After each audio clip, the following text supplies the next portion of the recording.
যিজন মানুহে মই তাত লিখি দিছিলো যে চালনীয়ে বেজি খাই গাত ফুটা আছে বুলি, চালনীৰ গোটেই দেহটোতে ফুটা থাকে, এইটো তেওঁ দেখা নাপায়।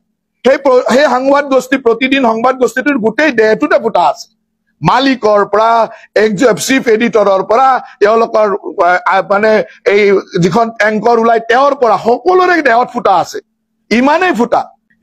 যিটো সংবাদ গোষ্ঠী প্ৰতিদিনে এই ধৰণৰ নিউজ বনাইছে তেওঁলোকক মই ক'ব খুজিছো, আজিও কম যে তেখেতসকলৰ ৱেবছাইটত তেখেতসকলৰ স্বত্বাধিকাৰী তেওঁৰ নিজৰ এটা ডাটা উঠাই থৈছে, আপোনালোকে নেটত চালে পাব। স্বত্বাধিকাৰী লিখি থৈছে যে তেওঁ কি লিখিছে, Jayanta Barua proudly introduced himself as a great grandson of legendary Hemchandra Barua. তাৰমানে তেওঁ পৰিণাতি, লিজেণ্ডাৰী হেমচন্দ্ৰ বৰুৱাৰ গ্ৰেট গ্ৰেণ্ডসন বুলি তেওঁ গৌৰৱ অনুভৱ কৰে। কিন্তু তেখেতে প্ৰমাণ কৰি দেখাওক যে জয়ন্ত বৰুৱা আমাৰ সকলোৰে শ্ৰদ্ধাৰ অসমৰ ভাষাৰ জনক, হেমকোষৰ অভিধানৰ প্ৰণেতা হেমচন্দ্ৰ বৰুৱাৰ তেওঁ কি হয়, তেওঁ গ্ৰেট গ্ৰেণ্ডসন হয় নেকি, পৰিণাতি হয় নেকি? মই কৈছো যে তেওঁ কোনো পৰিণাতি নহয়। গোটেই অসমক আভুৱা ভৰি, গোটেই মানুহক আভুৱা ভৰি তেওঁ পৰিণাতি বুলি কৈ তেওঁৰ গোটেই বজাৰখন সমাজৰ লগত চলাই আছে। তেওঁ গ্ৰেট গ্ৰেণ্ডসন, তেওঁ পৰিণাতি। হেমচন্দ্ৰ বৰুৱা কিমান শ্ৰদ্ধাৰ মানুহ, অসমৰ জাতীয় জীৱনৰ, অসমৰ সাহিত্যৰ এনেকুৱা এজন শ্ৰদ্ধাশীল ব্যক্তি। সেইজন ব্যক্তিৰ পৰিণাতি নাম লৈ ইমান বেয়া কাম কৰি পৰিণাতিৰ নাম লৈ থকাটো আচলতে অসমীয়া জাতিৰ কাৰণে লজ্জাজনক। তেওঁ কওক, মই তথ্য সহকাৰে মই কৈছো যে হেমচন্দ্ৰ বৰুৱাৰ কোনো পৰিণাতি নাই, কোনো বায়লজিকেল পৰিণাতি গ্ৰেট গ্ৰেণ্ডসন নাই, গতিকে তেওঁ কোনো বায়লজিকেল গ্ৰেট গ্ৰেণ্ডসন নহয়। এনেকুৱা এটা ইমান যাৰ জীৱনৰ পৰিচয়টোৱে ভুৱাৰে আৰম্ভ হৈছে, যাৰ জীৱনৰ পৰিচয়টো, যাৰ আইডেন্টিটি, মোৰ যদি পৰিচয়টোৱে ভুৱাৰে আৰম্ভ হয় তেতিয়াহ'লে সেই মানুহজন কিমান বেয়া হ'ব পাৰে। এতিয়া মই গৌৰৱেৰে কওঁ যে মই চান্দকুচীয়া মল্লভোজৰ বৰুৱা, নলবাৰীৰ চান্দকুচীয়া মল্লভোজৰ বৰুৱা বংশৰ ল'ৰা, মোৰ বংশক লৈ গৌৰৱ কৰো। এইটো মই বংশৰ হয় কাৰণে গৌৰৱ কৰিব পাৰো। তেওঁ কৈছে যে পণ্ডিত মানে আমাৰ শ্ৰদ্ধাৰ, সকলোৰে শ্ৰদ্ধেয় ভাষাৰ আমাৰ হেমকোষৰ প্ৰণেতা হেমচন্দ্ৰ বৰুৱাৰ তেওঁ পৰিণাতি, তেওঁতো নহয় পৰিণাতি। কিয় অসমৰ ৰাইজক এনেকুৱা আভুৱা ভৰিছে? তেওঁক আমাৰ সাংবাদিকে সুধিছিল আজি যে হেমচন্দ্ৰ বৰুৱাৰ যিটো লিগেচি আপুনি জানেনে, কওকচোন। হেমচন্দ্ৰ বৰুৱাৰ দেউতাকৰ নাম তেওঁক সুধিছিল, তেওঁ ক'ব নোৱাৰিলে। মই কিয় ক'ম বুলি সুধিলে, ক'ব নোৱাৰিলে মানে তেওঁ নাজানেই, তেওঁ সেইখিনি জ্ঞান নাই নহয়, তেওঁ ক'ৰ পৰা ক'ব? তেওঁ জানিব লাগিব নহয় হেমচন্দ্ৰ বৰুৱাৰ দেউতাকৰ নাম কি আছিল, হেমচন্দ্ৰ বৰুৱাৰ ককাই ভাই কোন আছিল, সেইখিনি জানিব লাগিব নহয়। কাৰোবাৰ কৃপাত মন্ত্ৰী হ'ল বুলি তেওঁ সৰ্বজান্তা হৈ নাযায় নহয়, সৰ্বপল্লী ৰাধাকৃষ্ণনৰ ভাগিনীয়েক হৈ যাব নোৱাৰে নহয়, তেওঁ জ্ঞানী মানুহ নহয় নহয়। মানুহৰ শিক্ষা, মানুহৰ কোৱালিটি বহুত বেলেগ বস্তু। তেওঁ হিমন্ত বিশ্ব শৰ্মাৰ কৃপাত তেওঁ মন্ত্ৰী হ'ল বুলি তেওঁ সকলো জনা মানুহ হ'ব নোৱাৰে, আৰু তেওঁ নাজানে, সেইকাৰণে তেওঁ এই প্ৰশ্নখিনি উত্তৰ দিব পৰা নাই।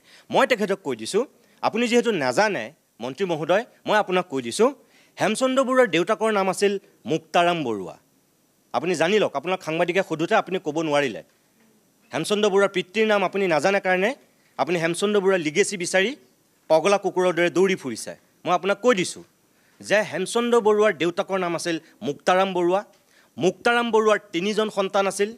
প্ৰথমজন আছিল হেমচন্দ্ৰ বৰুৱা, দ্বিতীয়জন আছিল তুলসীৰাম বৰুৱা, আৰু তৃতীয়জন আছিল দুলাল বৰুৱা। তেওঁ এটা আৰু উপনামো আছিল। এই 3জনৰ ভিতৰত হেমচন্দ্ৰ বৰুৱা ডাঙৰ, আৰু হেমচন্দ্ৰ বৰুৱাৰ অসমীয়া সমাজ সংস্কৃতিৰ প্ৰতি কি অৱদান অসমৰ মানুহে দেখিছে। আপুনি বাৰে বাৰে কৈ আছে হেমচন্দ্ৰ বৰুৱা নিঃসন্তান।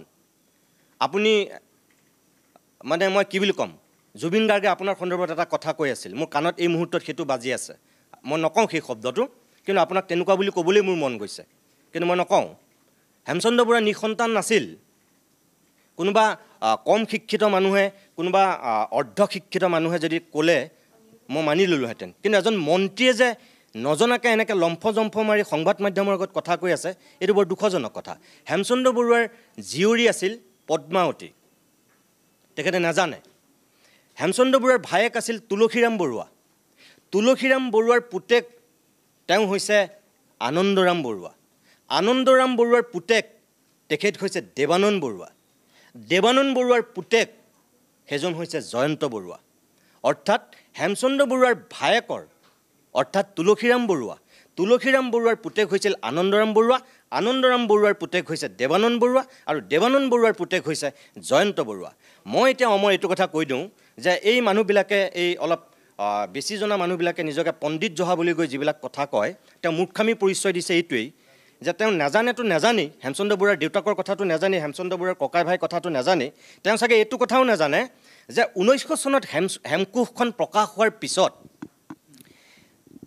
1900 চনৰ পৰা 1940 চনলৈ হেমকোষৰ কোনো সংস্কৰণ ওলোৱা নাছিল। 1940 চনত যেতিয়া দ্বিতীয় সংস্কৰণ হেমকোষ প্ৰকাশ হৈছিল, সেই যিগৰাকী ব্যক্তিয়ে প্ৰকাশ কৰিছিল তেওঁ আছিল আনন্দৰাম বৰুৱা। 1936 চনত সম্বলপুৰৰ পৰা সাহিত্যৰথী লক্ষ্মীনাথ বেজবৰুৱাই আনন্দৰাম বৰুৱালৈ সেই হেমকোষৰ দ্বিতীয় সংস্কৰণ প্ৰকাশ কৰাৰ আগত, যেতিয়া আনন্দৰাম বৰুৱাই গোটেই কামটো কৰি আছিল, হেমকোষৰ দ্বিতীয় সংস্কৰণ প্ৰকাশ কৰিবৰ কাৰণে যেতিয়া কাম কৰি আছিল, লক্ষ্মীনাথ বেজবৰুৱাই 1936 চনত সম্বলপুৰৰ পৰাই এখন চিঠি দিছিল আনন্দৰাম বৰুৱালৈ যে সেই সময়ত যে কোনোবাই কিবা